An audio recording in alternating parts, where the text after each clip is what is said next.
একজন ওল্ড প্লেয়ারের মুখ থেকে এই কথাটা তখনই বেরোয় যখন সে তার স্কিলকে হারিয়ে ফেলে। যেই পুরানো প্লেয়ারের গেম প্লেটা দেখে আজ তোমরা হাসছো, এমন একটা সময় ছিল যাকে কাস্টম খেলার জন্য সর্বপ্রথম হায়ার করে নিয়ে যাওয়া হতো। যেই পুরনো প্লেয়ারটার গেম প্লে দেখে আজ তোমরা হাসছো, একটাবার খোঁজ নিয়ে দেখো সেই প্লেয়ারটার গেম প্লে দেখেই একটা সময় অনেক মানুষ গেম খেলা শিখেছে।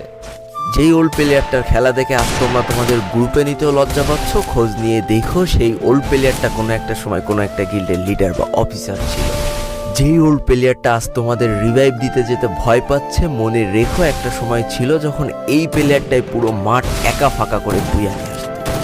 যেই নতুন প্লেয়ারগুলো শুধুমাত্র ডাইনামিক ডুয়োর সাথে গেম খেলার জন্য সারা রাত জাগো, তোমরা মনে রেখো যারা ওল্ড প্লেয়ার ছিল তারা সারা রাত খালি ট্রেনিং পিটাতো নিজেদের স্কিল ভালো করার জন্য।